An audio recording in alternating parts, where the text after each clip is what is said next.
Jelajahi cara baru mendapatkan informasi. Download Metro TV Extend sekarang.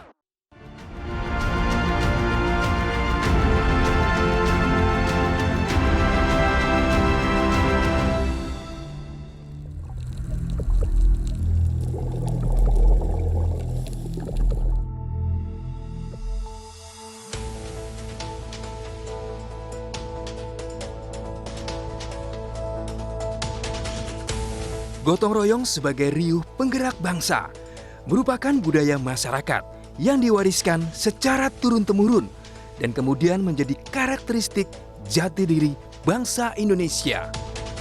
Salam Pancasila. Perjalanan panjang lahirnya Pancasila terukir dalam sejarah. Pancasila bukan sekedar simbol persatuan dan kesatuan bangsa. Tetapi lebih dari itu, Pancasila adalah acuan kehidupan bermasyarakat, berbangsa, dan bernegara. Nilai-nilai yang terkandung dalam Pancasila bagai mutiara tiada tara. Sejatinya Pancasila bisa merangkul bangsa Indonesia yang majemuk. Senantiasa bersatu dalam perbedaan, hidup berdampingan dan gotong royong tanpa memandang suku, ras, ataupun agama. Salam Pancasila. Konsepsi gotong royong yang menjadi karakter Indonesia menyimpan nilai-nilai kemanusiaan, yaitu kesejahteraan sosial yang adil dan makmur dengan tujuan bergandeng bersama untuk kemajuan bangsa. Para pemikir bangsa kita, the founding father, telah melihat betapa uniknya negeri kita ini. Dengan perbedaan-perbedaan yang kita miliki. Berbeda agama, berbeda suku, berbeda dialek, berbeda budaya. Semuanya ini telah dipikirkan. Dipikirkan untuk tidak menyebabkan perbedaan-perbedaan ini melahirkan perpecahan di antara kita sama lain. Dan untuk itulah para pemikir bangsa, the founding father kita, telah melahirkan suatu alat sebagai perkat bagi persatuan dan kesatuan kita yang menjadi ideologi kita yang kita kenal, Pancasila.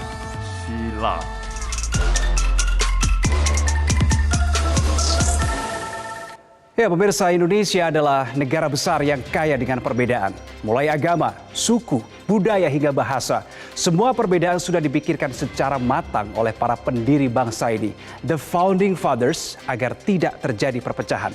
Caranya dengan melahirkan alat perekat persatuan dan kesatuan, namanya Pancasila. Nah, sebagai ideologi negara, intisari Pancasila menurut pemikiran the founding fathers adalah gotong royong. Semangat gotong royong sudah tertanam sejak zaman nenek moyang kita dulu saat mengusir para penjajah. Tidak heran jika gotong royong telah menjadi jati diri dan kepribadian bangsa Indonesia. Namun di era modernisasi sekarang ini dengan derasnya budaya asing, kondisi perekonomian yang tidak merata, dan iklim politik yang semakin panas, apakah semangat gotong royong masih melekat atau justru perlahan-lahan sudah memudar sehingga bisa mengancam keutuhan persatuan dan kesatuan bangsa? Nah, malam hari ini kita akan membahasnya di Visi Negarawan, Merawat Jati Diri Bangsa bersama saya, Reno Reksa. Malam ini pemirsa, saya sudah ditemani beberapa narasumber yang luar biasa. Ada yang pertama adalah Bapak Zainud Tauhid Saadi sebagai Wakil Ketua Wantim Majelis Ulama Indonesia. Kemudian ada Bapak Sukidi sebagai pemikir kebangsaan, dan juga Bapak Burhanuddin Muhtadi, Direktur Eksekutif Indikator Politik Indonesia. Selamat malam, Bapak-bapak. Malam. Selamat malam, Mas. Terima kasih sudah hadir di studio Metro TV malam hari ini. Diundang, Mas. Baik, sebelum kita berbincang soal tema kita hari ini, kita akan simak bersama terlebih dahulu kutipan pernyataan Surya Paloh terkait gotong royong di Indonesia dengan zaman ini. Saudara, para peserta apel siaga yang saya banggakan, Indonesia yang kita kenal sebagai satu bangsa yang memiliki sifat dan nilai-nilai values keindonesiaan yang seutuhnya. Bangsa yang penuh dengan ramah tamah, sopan santun, mengenal tempo selero, ajas kepantasan, kepatutan, budaya malu, penuh dengan spirit kegotong royongan. Hari ini kita sudah hampir sulit untuk menemukan karakter sejatinya bangsa Indonesia seperti apa yang kita kenal seperti itu. Bangsa kita telah berubah. Hari ini dari semangat yang penuh dengan rasa kegotong royongan dan kebersamaan, semangat kekitaan, berubah menjadi bangsa dengan semangat keakuan individualistik yang menghargai nilai-nilai transaksional materialistik yang serba pragmatis. Dan itulah Indonesia hari ini. Kita terjebak pada pragmatisme, kita terjebak dari sikap yang penuh keterus-terangan menjadi bangsa yang penuh dengan kepura-puraan atau munafik. Dan itulah kita, Indonesia hari ini.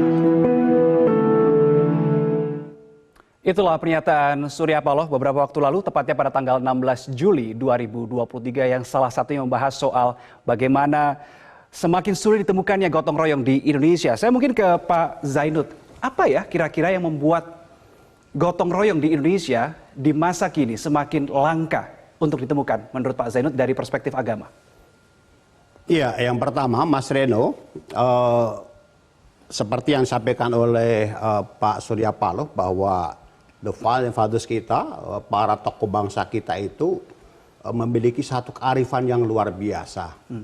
Ya, keberagaman, ya, perbedaan suku, adat istiadat, budaya, agama itu kemudian tidak menjadikan kita ini bercerai-berai. Ya. Bahkan kita memiliki kesepakatan nasional untuk membentuk sebuah nilai yang bisa diterima oleh semua pihak, yaitu Pancasila. Ya. Nah, dari nilai Pancasila itu yang menarik, sila pertama adalah ketuhanan yang Maha Esa. Ini menegaskan bahwa negara kita secara eksplisit mengakui eksistensi Tuhan sebagai maha baik. Seluruh rakyat Indonesia, seluruh masyarakat ya, Indonesia dan juga bangsa dan negara ada relasi yang sangat kuat antara kekuatan supranatural dan kekuatan yang profan, kekuatan yang memang harus dijadikan sebagai landasan di dalam kehidupan berbangsa dan bernegara. Ya. Sehingga nilai ketuhanan ini betul-betul menjadi sebuah kekuatan ya, yang bisa menghimpun seluruh masyarakat Indonesia. Dan tentunya nilai-nilai ketuhanan ini harus diterjemahkan dalam sikap keberagaman yang inklusif, sikap keberagaman yang toleran, sikap keberagaman yang bisa menjadikan kita ini bersama, bersatu. Karena ini adalah merupakan kehendak, ya, merupakan cita-cita dari para pendiri bangsa kita. Oke, baik. Saya kalau mau melihat dari kacamata perspektif Mas Burhan, kalau ini berarti dari sisi politik ya. Jangan-jangan gotong royong semakin langka karena elit politik di Indonesia tidak mencontohkan bagaimana gotong royong itu seharusnya dilakukan. Begini ya, tadi kalau kita lihat pidato Bang Surya Paloh, beliau menyebut jati diri bangsa dalam beberapa ciri yang menurut saya ada yang positif, ada yang negatif. Yang positif adalah gotong royong, yang negatif dia sebut makin lama makin munafik. Ya. Dan kalau kita ingat pidato kebudayaan Muchtar Lubis, itu persis Pak Muchtar Lubis menyebut 6 ciri karakter manusia Indonesia, yang 6 ciri diantaranya itu adalah munafik, kepura-puraan, Kemudian dia juga menambahkan orang Indonesia itu menurut Muchtar Lubis enggan atau tidak mau bertanggung jawab atas perbuatannya.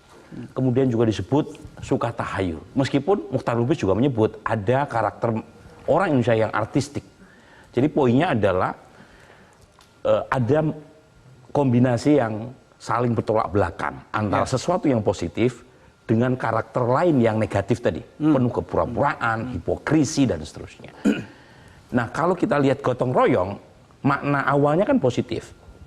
Secara etimologis gotong royong itu, gotong itu artinya kan mengangkat, royong itu bersama-sama. Itu satu konsep solidaritas sosial di tengah masyarakat kita yang percaya bahwa orang Indonesia itu tidak akan merelakan tetangganya, saudaranya, atau sesamanya itu menderita. Jadi mereka tanggung renteng untuk menyelamatkan sesama. Nah, secara sosial itu bagus sekali makna gotong royong itu. Tetapi kemudian mengalami semacam pergeseran makna, terutama ketika dibawa ke ranah politik. Karena seolah-olah gotong royong ini itu menjadi pintu masuk buat elit politik untuk mendapatkan power sharing, mengejar rente. Jadi jangan lupa, salah satu ciri khas politik Indonesia adalah koalisi yang super mayoritas. Mereka berbeda tajam dalam pemilu, tapi setelah pemilu selesai, semuanya rame-rame ke dalam pemerintahan atas nama gotong royong. Jadi selalu tuh kalau kita dengar mengapa... Berarti gotong royong hanya menjadi pintu untuk masuk? Untuk menjustifikasi nafsu serakah tadi, supaya mendapatkan semacam the spoil of power tadi. Nah ini yang menurut saya gotong royong yang maknanya positif, yang kita tahu secara sosial terbukti dalam sekian rentang waktu ya, gotong royong itu mampu menyelamatkan Indonesia ya dari banyak hal, termasuk misalnya dalam kasus COVID. Kalau nggak ada semangat gotong royong, berapa banyak itu yang tercidera ya, atau bahkan menjadi korban. Tapi oleh elit politik, makna gotong royong itu seolah-olah dijadikan legitimasi kultural untuk mengesahkan, membenarkan praktek mereka masuk ke dalam pemerintahan, padahal mereka misalnya kalah dalam pemilu. Nah ini yang menyebabkan kemudian... Untuk dapat posisi berarti ya? Iya, ini yang menyebabkan kualitas demokrasi kita menurun karena tidak ada checks and balance. Jadi prinsip demokrasi itu kan pada dasarnya adalah tawasobil hak, ya, saling mengingatkan dalam kebenaran. Nah itu tidak terjadi kalau semua kekuatan politik masuk ke dalam pemerintahan, sehingga bandul oposisinya itu timpang. Nah ini sayangnya lagi-lagi pakai atas nama gotong royong. Padahal pada dasarnya ya untuk menutupi keinginan untuk mengejar kekuasaan. Baik. Saya bergeser ke Pak Sukidi. Gotong royong tadi disebutkan sudah mulai pudar, sudah bergeser maknanya seperti kata Mas Burhan tadi, bergeser dari positif ke negatif. Kalau dari perspektif pendidikan, Anda melihat gotong royong ini pudar karena memang dari segi apanya yang kurang? Terima kasih Mas Rino. Saya kira di tengah tantangan mulai memudarnya gotong royong, maka kita perlu menghidupkan kembali prinsip gotong royong yang menjadi inti dari pidato Bung Karno pada 1 Juni 1945. Bung Karno setelah menguraikan sila demi sila Pancasila, Bung Karno memberikan satu penegasan bahwa saripati Pancasila itu adalah gotong royong. Dan secara spesifik, Bung Karno memberikan satu penegasan bahwa gotong royong antara lain diwujudkan pada kebersamaan, saling bantu binantu antara yang kaya dan miskin. Karena itu saya ingin memberikan satu penegasan bahwa prinsip gotong royong ini harus diorientasikan pada kesadaran dan kolektif seluruh elemen bangsa, terutama antara pemerintah dan penguasa, pengusaha, masyarakat sipil, akademisi, untuk bantu binantu, bahu-membahu, membantu mereka yang disebut dalam konstitusi sebagai kaum fakir, miskin, dan yang terlantar. Saya kira orientasi utama gotong royong harus ditekankan pada kebersamaan, kolaborasi nasional untuk membantu mereka yang fakir, miskin, dan terlantar.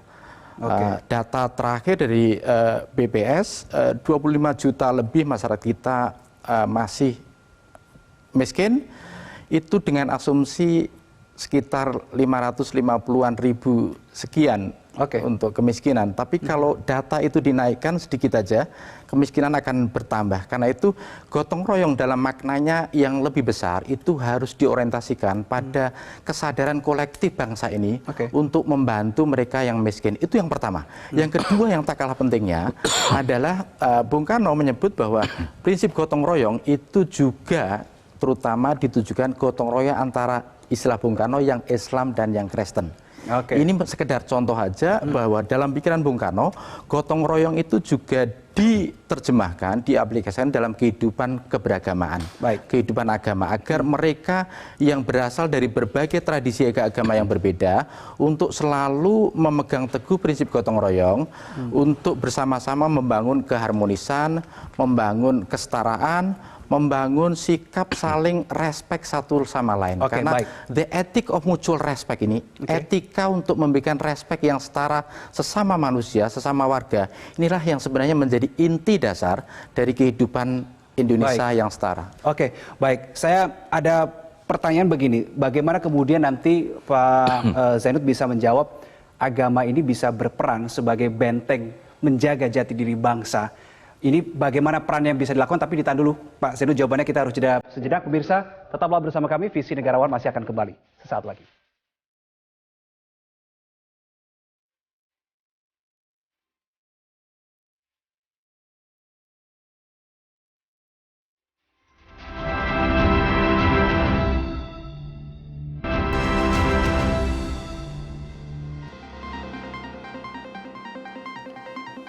Pemirsa, kami lanjutkan perbincangan malam hari ini di Visi Negarawan. Pak Zainud, tadi yang seperti saya tanyakan, bagaimana sebetulnya agama itu bisa menjadi benteng yang cukup kuat untuk menjaga jati diri bangsa, dalam hal ini adalah gotong royong ya, supaya tidak memudar, tidak luntur, dan Pancasila ini tetap terjaga marwahnya. Iya, agama itu kan sesungguhnya nilai ya, yang semua agama pasti mengajarkan nilai-nilai yang universal, nilai-nilai kasih sayang, nilai-nilai toleransi, nilai-nilai ta'awun atau saling menolong, atau dalam bahasa lain gotong royong ya, nilai-nilai kebajikan yang lain yang saya kira itu di dalam praktek kehidupan sehari-hari setiap umat beragama itu harus melekat, itu harus menjadi ciri yang menjiwai setiap umat beragama. Bedanya orang beragama dengan tidak beragama saya kira sangat jauh berbeda. Karena orang beragama dituntun oleh nilai-nilai ajaran agama yang sangat mulia, yang sangat luhur. Nah, bangsa Indonesia adalah bangsa yang bertuhan, bangsa yang mengenal Tuhan, dan kebinekaan, pemahaman keberagaman itu sudah demikian menjadi tulang sumsum bangsa Indonesia. Artinya apa? Bahwa kehidupan sehari-hari masyarakat Indonesia itu tidak pernah sepi dari praktik-praktik keagamaan. Sehingga inilah yang nanti bisa membentuk jati diri bangsa Indonesia. Itu yang nanti juga akan menjadi benteng setiap pribadi, setiap rakyat Indonesia terhadap apa? Terhadap gempuran-gempuran nilai yang datang dari luar. Tapi masalahnya begini Pak Zainud, kalau dari sudut pandang saya, agama seperti yang tadi Anda katakan memang sudah melekat di masing-masing masyarakat Indonesia ya. Sudah melekat, sudah tahu mana yang baik, mana yang benar, mana yang salah juga, tetapi masih ada kecenderungan melakukan yang tidak seharusnya begitu. Bagaimana Pak Zainud menjawab hal ini? Iya, adanya pemahaman keagamaan setiap orang ya, atau juga tingkat kedalaman keimanan setiap orang kan berbeda-beda. Bagi orang yang dia meyakini nilai kebenaran agama, saya kira penyimpangan-penyimpangan itu bisa dihindari, karena agama tidak membolehkan agama apapun. Ya, yang namanya tadi misalnya kita mendiskreditkan orang, mencaci orang, ya, kemudian kita tidak tepos liro, ya, tidak melakukan hubungan yang baik dengan tetangga, itu pasti bukan dari ajaran agama. Jadi tergantung kembali kepada pengamalan dan juga kedalaman keimanan bagi masing-masing orang yang beragama itu. Baik, saya ke Pak Sukidi. Kalau menurut Anda sampai saat ini di era sekarang ini fungsi pendidikan sudah berjalan maksimal belum untuk meng-create masa depan generasi masa depan bangsa Indonesia punya jiwa kegotong royongan? Sejujurnya belum. Terutama karena metode pengajaran dalam dunia pendidikan masih belum mengalami perubahan secara signifikan. Berarti salahnya di metodenya? Salah satunya metode. Karena itu saya pertama kali ingin memberikan satu pemikiran bahwa harus ada perubahan secara radikal tentang method of learning, metode pembelajaran. Metode pembelajaran yang ingin saya rekomendasikan adalah metode yang lebih menumbuhkan keberanian community of learning, komunitas pembelajar untuk punya komitmen of dialogue. Komitmen of dialogue ini penting sekali, terutama untuk menumbuhkan satu tradisi yang ingin saya sebut sebagai a dare to think. Keberanian untuk berpikir, terutama berpikir secara kritis, dan yang kedua berpikir secara rasional. Critical thinking and rational thinking ini yang lemah dari kita, terutama dalam pendidikan, karena pendidikan kita lebih cenderung mengandalkan satu memori, satu hafalan, dan juga pendidikan yang cenderung memiliki hubungan yang tidak setara antara guru, murid, dan komunitas sekitarnya. Karena itu harus ada satu tradisi kesetaraan dalam proses pembelajaran itu, sehingga semua yang terlibat dalam proses pendidikan itu menjadi equal community of learning. Jadi siapa yang paling bertanggung jawab untuk menciptakan metode pembelajaran yang seperti itu, Pak Sukidi? Tentu saja harus ada gotong royong antara pemerintah, terutama guru, pihak swasta, dan juga mereka yang terlibat dalam proses pendidikan itu. Tapi yang tak kalah pentingnya adalah orientasi pendidikan kita harus lebih pada sains. Ini yang lemah sekali di dunia Islam, terutama karena dominasi pendidikan agama di berbagai perguruan, di berbagai sekolah dan perguruan tinggi, dan karena itu kita harus memberikan bobot yang besar untuk pendidikan sains. Tujuannya apa? Tujuannya agar sejak kecil anak terdidik untuk berpikir secara saintifik. Manfaatnya apa? Manfaatnya kata Profesor Steven Pinker, Profesor Psikologi di Harvard, agar setiap orang punya kesadaran untuk menghargai scientific thinking, pemikiran ilmiah, dan juga agar setiap orang akhirnya menjiwai tentang pentingnya pemikiran ilmiah dalam satu komunitas pembelajaran. Oke, baik. Saya ke Mas Burhan. Kalau tadi Mas Burhan sudah mengatakan bahwa elit politik sekarang sudah memberikan contoh yang salah untuk memaknai gotong royong, karena gotong royong dijadikan hanya pintu masuk untuk kemudian numpang di kekuasaan, di rezim kekuasaan, begitu ya. Lalu bentuk tanggung jawab seperti apa bisa dilakukan untuk mengembalikan marwah gotong royong itu? Jadi gini, saya biar lebih lengkap. Pertama, dari sisi negatif, gotong royong dipakai sebagai legitimasi kultural untuk menghalalkan praktek koalisi yang kolusif. Karena dalam konteks demokrasi, prinsip checks and balance itu penting. Jadi jangan sampai kekuatan pemerintah terlalu dominan, terlalu powerful, sehingga akuntabilitas horizontal itu tidak terjadi. Jadi checks and balance antar lembaga, antar cabang kekuasaan tidak terjadi. Dan umumnya mereka memakai prinsip gotong royong untuk melegitimasi praktik itu. Meskipun lagi-lagi ada plusnya juga, Reno. Plusnya adalah sistem pemerintahan kita, presidensial multipartai ekstrim ini itu jadi lebih stabil. Jadi ini berbeda dengan sistem presidensial di banyak tempat yang umumnya melahirkan banyak instabilitas politik karena terjadi deadlock. Karena umumnya kalau sistem multipartai ekstrim plus sistem presidensial itu melahirkan minority presiden, presiden minoritas. Karena presiden yang terpilih itu berasal dari partai yang tidak terlalu kuat, tidak menguasai 50%+1. Jadi untungnya dari sisi positifnya praktek partai-partai masuk ke dalam pemerintahan atas nama gotong royong tadi adalah menghasilkan pemerintahan yang stabil. Ada plus minusnya. Nah, tentu saja yang ingin saya tekankan tadi, Reno, pertama, gotong royong ini yang secara sosial itu menjadi, tadi Mas Sukidi menjelaskannya, inti dari pidato Bung Karno 1 Juni adalah spirit gotong royong. Ya. Dan itu muncul dalam berbagai macam istilah kan, Ya. termasuk ada istilah sonjo ya dalam tradisi Jawa ya. Tapi poinnya adalah sistem sosial yang kuat semacam ini itu harus dilembagakan. Ya. Jadi misalnya tadi ya, poin Mas Sukidi menarik. Jadi membantu yang lemah melalui prinsip solidaritas sosial bernama gotong royong harus diinstitusionalisasikan. Misalnya pajak progresif. Jadi yang kaya dipajakin lebih tinggi, kemudian negara berperan sebagai fasilitator untuk mendistribusikan hasil pajak dari mereka yang kaya tadi kepada yang miskin. Nah, sebab kalau hanya berhenti pada tataran sosial, itu efek getok tularnya, efek kelembagaannya kecil. Jadi negara yang harus menerapkan prinsip kegotong royongan tadi dalam berbagai hal, bukan hanya soal pajak, tapi hal-hal lain yang memungkinkan terjadi distribusi kesejahteraan, di mana yang kaya tidak semakin kaya, yang miskin tidak semakin miskin. Oke, baik. Ditahan dulu nanti pendapatnya. Kelihatan tadi Pak Sukidi udah mulai kasih kode saya itu. Nanti ditahan dulu Pak Sukidi. Tektokannya udah masuk.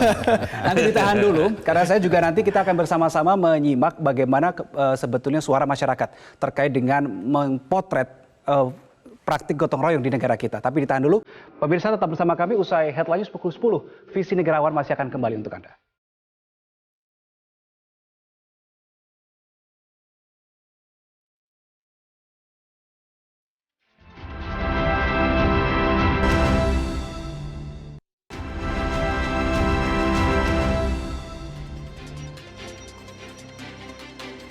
Baik, pemirsa, Anda kembali bersama kami di Visi Negarawan dan saya akan melanjutkan perbincangan saya bersama dengan Pak Sukidi, Pak Zainul dan juga Mas Burhan. Tetapi sebelum itu pemirsa, saya ingin mengajak Anda untuk melihat lebih dulu bagaimana masyarakat Indonesia, meskipun itu bukan seluruhnya ya, hanya potret masyarakat Indonesia melihat praktik gotong royong di Indonesia. Kita simak bersama.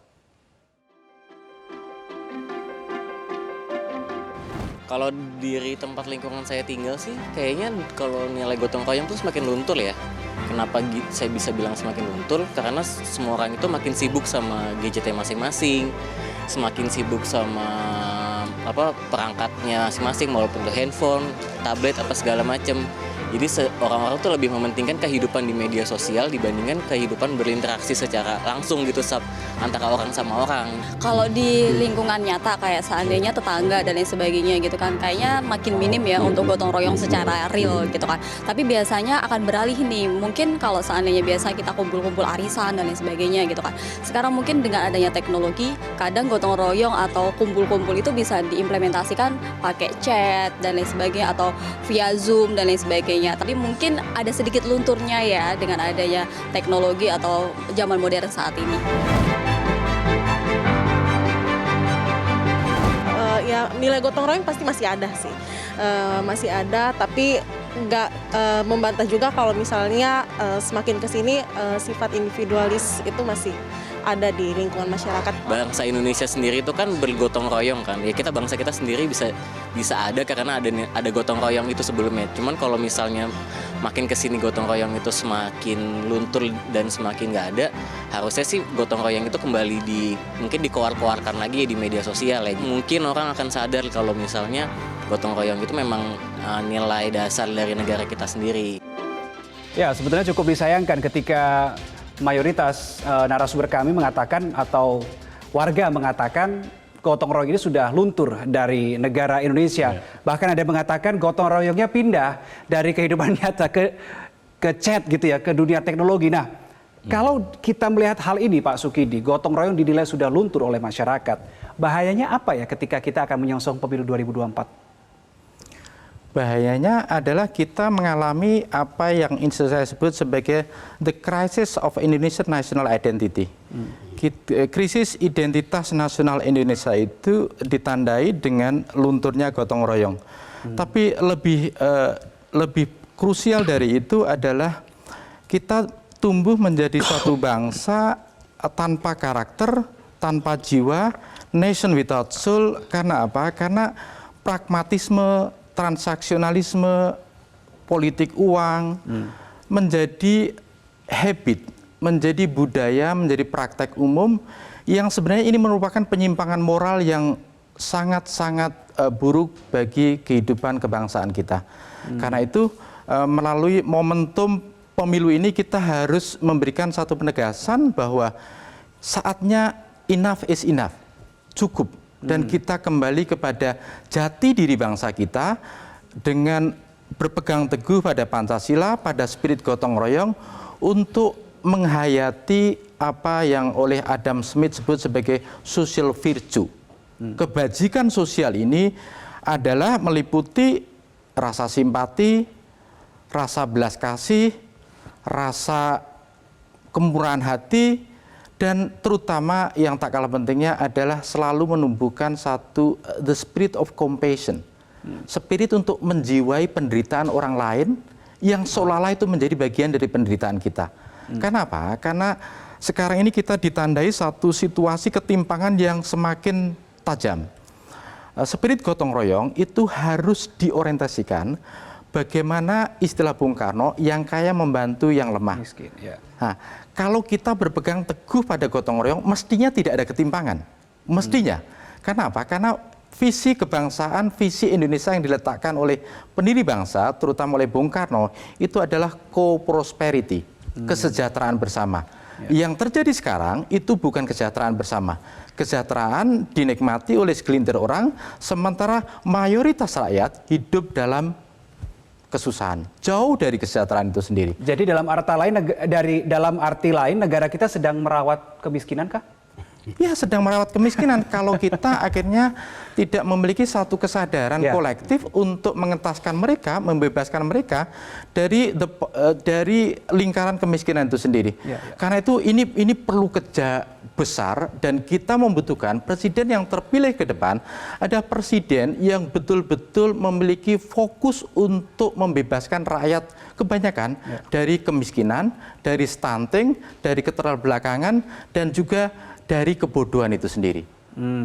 Melalui investasi terbesar dalam dunia pendidikan. Tetapi pendidikan ini menjadi krusial, terutama kalau diorientasikan pada mereka yang lemah, yang miskin, yang tak berdaya. Baik. Saya ke Pak Zainud. Pak Zainud, agama ini kalau dalam konteks menyongsong pemilu, saya tidak ngomong pas hari hanya ya. Pak, karena yang biasanya panas itu pada saat proses kampanyenya, ini lebih panas ini. Sekarang pun juga sudah makin panas ya. Nah, agama ini kan juga punya satu fungsi untuk menjaga supaya iklim politik ini tidak panas-panas banget, nggak sampai overheat lah. Ya hangat-hangat dikit, kalau saya rasa Mas Burhan ya setuju lah ya kalau hangat-hangat dikit ya Mas ya.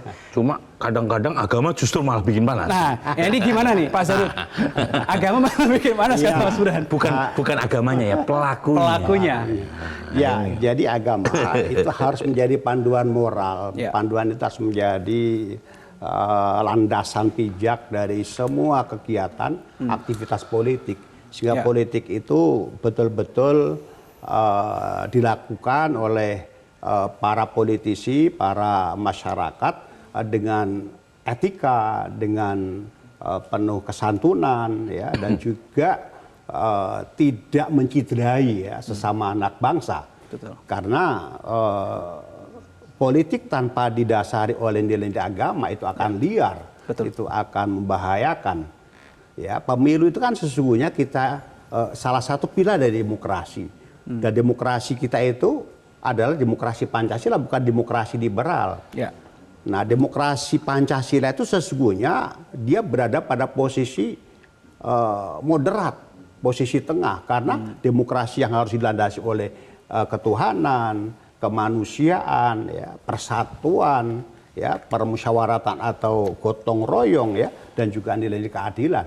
Sehingga menurut saya pemilu ke depan, ya, politisi harus mulai dia meningkatkan gridnya, tidak lagi menjadi seorang politisi tapi juga harus menjadi negarawan. Kalau politisi ya dia hanya berpikir berorientasi untuk kemenangan elektoral. Ya, tapi cara apapun ditempuh itu ya. Cara apapun ditempuh. Tapi seorang negarawan dia berpikir bagaimana membangun generasi yang akan datang. Jadi saya kira dan itu dipastikan bahwa harus didasarkan pada nilai agama, nilai-nilai yang luhur yang itu bisa mengarahkan kehidupan politik yang lebih bermartabat. Ya, semoga ungkapan Pak Zainud malam hari ini ditonton ya oleh para elit, seluruh elit politik di bangsa ini untuk bahan introspeksi diri menuju pemilu 2024. Saya penasaran Mas Burhan kok bilang agama justru yang bisa bikin panas ini, kenapa Mas Burhan? Ya, kadang-kadang. Oh, ya. kadang-kadang. Tetapi sejarah juga menunjukkan peristiwa yang membuat demam ya suatu bangsa adalah perkawinan antara kelompok yang menyalahgunakan agama untuk kepentingan politik.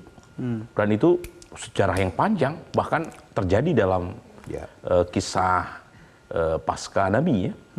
Jadi kisah sahabat itu kan menunjukkan dengan jelas bahwa ketika agama dipakai untuk kepentingan politik itu seringkali bukan menjadi peredam, tapi justru menjadi pemanas suasana. Berarti yang harusnya tercipta adalah politik yang beragama ya, bukan agama yang berpolitik. Ini dua hal ini kan seringkali kalau disatukan malah menimbulkan persoalan. Oh ya, berarti harus makanya Cak Nur sudah lama kan mengatakan sebaiknya dipisahkan antara politik yang profan ya dengan agama yang sakral. Ya. Tetapi buat saya begini Reno, kalau ditanya soal gotong royong dalam pemilu jelang 2024, tugas kita adalah melembagakan gotong royong dalam sistem politik melalui pemilu. Caranya kita harus lihat, kita harus kuliti calon-calon pemimpin nasional, calon-calon kepala daerah, calon-calon anggota legislatif dari partai politik yang menawarkan program berkaitan dengan institusionalisasi gotong royong untuk mengatasi ketimpangan ekonomi, ketimpangan politik, ketimpangan sosial, ketimpangan terhadap akses sumber daya dan seterusnya. Jadi kita meminta mereka menawarkan paket program yang visible, yang memungkinkan tadi distribusi kesejahteraan bisa dilaksanakan. Karena kalau kita lihat, misalnya tadi saya bicara prinsip gotong royong dalam pajak, tax ratio kita berapa? Rendah sekali. Jadi ada banyak orang kaya yang menghindari untuk memberikan sedikit dari kekayaannya untuk membantu sesamanya melalui negara sebagai fasilitatornya. Jadi ada banyak ketimpangan. Justru kalau kita mau ekstrim mengatakan prinsip gotong royong justru diterapkan oleh negara yang tidak mengenal istilah gotong royong. Misalnya negara welfare state ya, negara Skandinavia. Itu pajaknya tinggi sekali, 50%, 60%. Jadi yang tercipta adalah distribusi kekayaan. Yang miskin dibantu melalui berbagai macam subsidi. Yang kaya tidak diperbolehkan untuk menumpuk kekayaan. Nah, kita pengen mendengar itu, ada nggak proposal itu dari capres kita, dari partai politik kita. Termasuk misalnya proposal berkaitan dengan pelembagaan gotong royong untuk mengatasi ketimpangan politik. Apakah sudah representatif atau tidak? Ketimpangan sosial, ketimpangan budaya. Nah, masalahnya pemilu kita jelang 2024 ini terlalu banyak gimmick. Jadi kita tidak mendapatkan gagasan substantif. Dan malah lebih dapat dramanya ya? Dramanya. Jadi, makanya kita dapat hal-hal yang remeh-temeh. Kita pengen mendengar sebenarnya. Jadi Metro TV saya harapkan kumpulkan para capres, kumpulkan partai-partai politik, tagih mereka. Apa tawaran pelembagaan gotong royong untuk menyambut pemilu tahun depan. Baik, saya ke Pak Sukidi. Kalau saya punya data, mayoritas pemilih di pemilu 2024 nanti itu adalah anak-anak muda, milenial dan seterusnya ya. Nah, bagaimana kemudian nanti anak-anak muda ini bisa teredukasi dengan baik di bidang politik dengan membawa semangat ke gotong royongan? Ini apa yang harus dilakukan oleh partai politik maupun oleh masyarakat sendiri tentunya? Pertama, tentu saja saya ingin memberikan satu penegasan di tengah krisis keteladanan bangsa, maka para politisi, para pengambil keputusan harus pertama menumbuhkan spirit keteladanan. Ini penting sekali menghadirkan keteladanan dalam tindakan.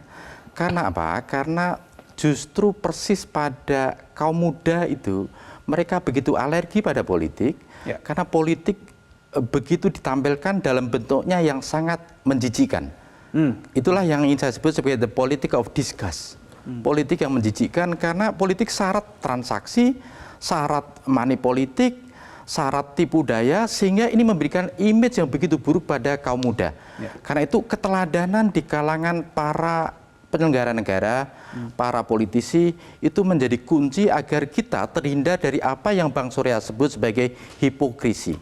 Apa yang persis ditekankan oleh Mas Burhan di awal tadi tentang salah satu ciri manusia Indonesia adalah munafik tadi. Karena itu hipokrisi itu harus betul-betul mulai dipangkas sampai akarnya agar kita tidak tumbuh menjadi bangsa yang hipokrit, bangsa yang beda antara yang diucapkan dengan yang dilakukan. Yang diucapkan adalah clean government, tapi yang dilakukan adalah korupsi. Yang diucapkan adalah gotong royong, tapi yang dilakukan adalah penumpukan kekayaan pada melalui jalan-jalan korupsi. Karena itu penting sekali menghadirkan politik dalam bentuknya yang baru. Politik yang memberikan satu optimisme kepada generasi muda agar mereka menemukan kembali makna politiknya yang indah, yaitu terkait dengan ikhtiar bersama untuk mewujudkan kesejahteraan bersama. Dan itulah kenapa Indonesia disebut republik, karena orientasi pertama dan utama adalah pada kesejahteraan publik itu sendiri. Baik, Pak Sukidi dan Bapak-Bapak lainnya, kita akan sambung di segmen terakhir kita, tapi kita harus jeda dulu. Pemirsa tetap bersama kami, Visi Negarawan akan kembali.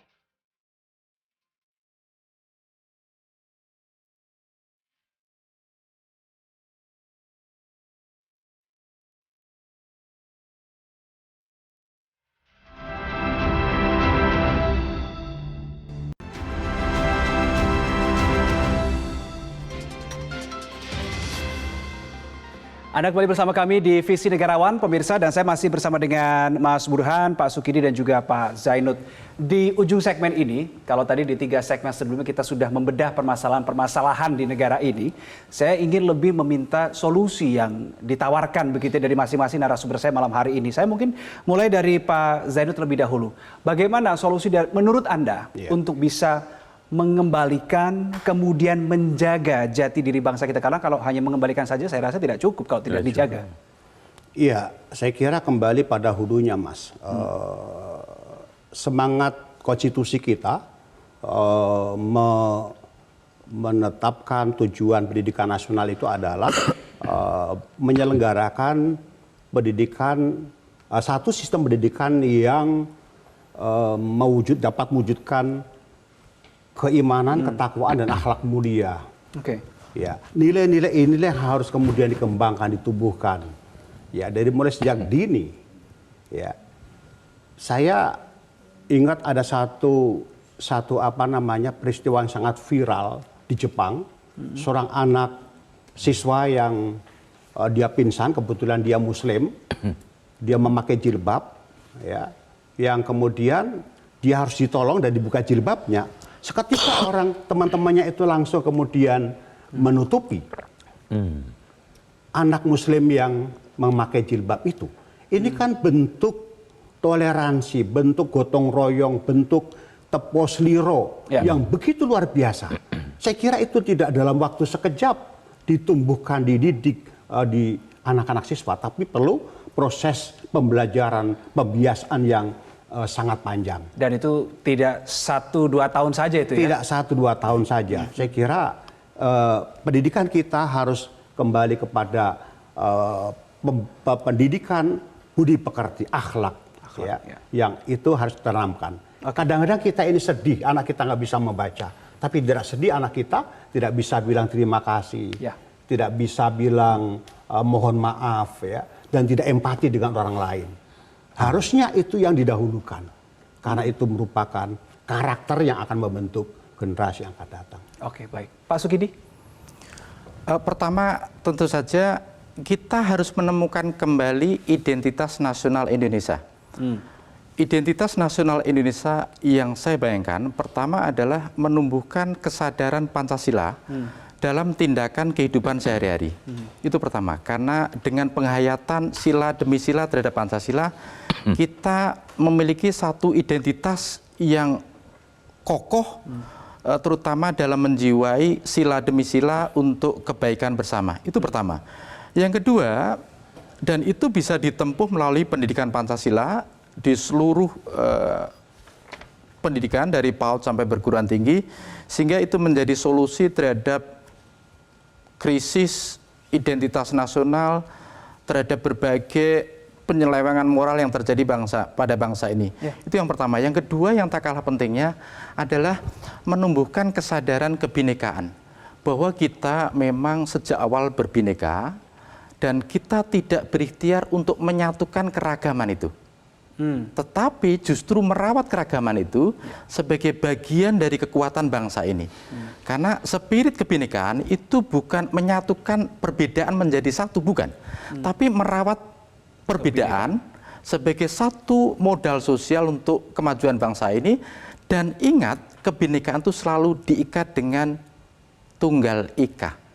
Spirit persatuan itu yang harus selalu dipegang teguh untuk merawat kebinekaan itu. Yang ketiga, yang tak kalah pentingnya adalah orientasi pada tradisi sains itu sendiri.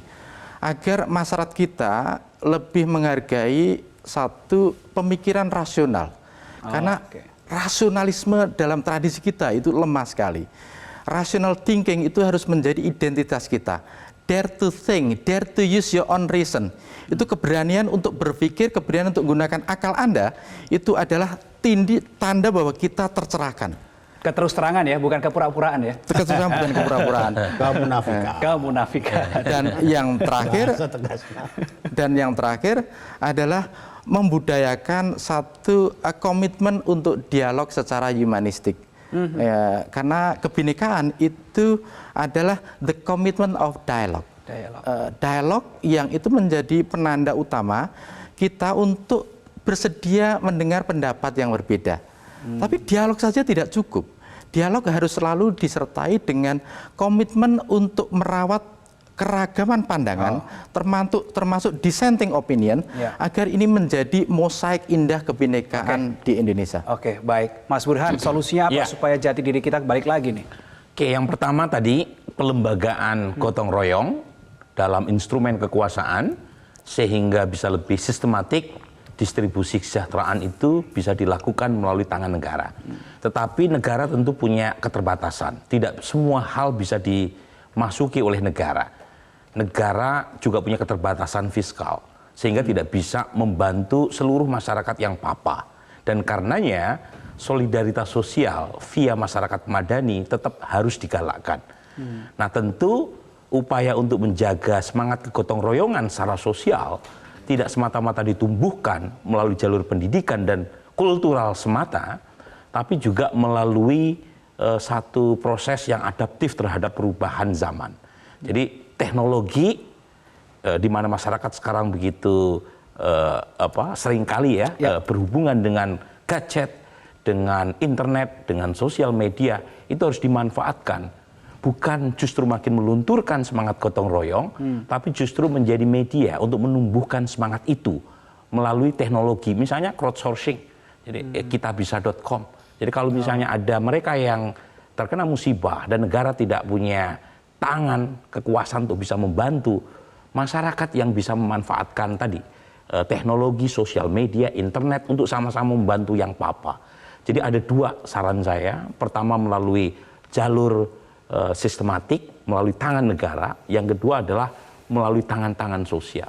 Karena bagaimanapun kolaborasi antara dua ini itu yang memungkinkan semangat gotong royong akan terus pulih, terjaga dan tidak akan rentan ya oleh perubahan zaman. Oke, tapi menurut Anda seberapa banyak masyarakat Indonesia yang mau menggunakan teknologi untuk kemudian dalam rangka menumbuhkan gotong royong? Karena kalau saya melihat ini justru lebih cenderung menimbulkan individualisme. Singkat saja. Memang sejauh ini ada banyak dampak negatifnya ya, tetapi bukan berarti teknologi mengurangi semangat kita untuk melakukan proses kegotong royongan. Dan justru kalau kita memanfaatkan sosial media, itu efeknya jauh lebih masif.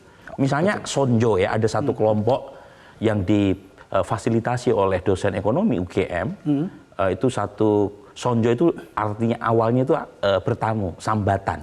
Zaman pandemi kemarin, itu mereka menggunakan satu distribusi informasi via sosmed yang memungkinkan masyarakat rame-rame membantu secara sosial mereka yang menjadi korban akibat COVID. Entah karena kehilangan pekerjaan, atau entah karena tadi terinfeksi oleh COVID dan seterusnya. Jadi bukan berarti teknologi tidak ada gunanya. Teknologi kita pakai ya untuk mendistribusikan, melebarkan dan sekaligus memperkuat semangat gotong royong melalui perubahan teknologi tadi. Baik Mas Burhan, Pak Zainu dan juga Pak Sukidi, terima kasih sudah berbagi sudut pandang di Visi Negarawan malam hari ini. Dan pemirsa, harapan kita bersama semoga semangat gotong royong sebagai warisan luhur nenek moyang kita terus dijaga dan dirawat agar persatuan dan kesatuan selalu tumbuh kuat dan mengakar di negeri tercinta ini. Saya Reno Reksa undur diri, sampai jumpa.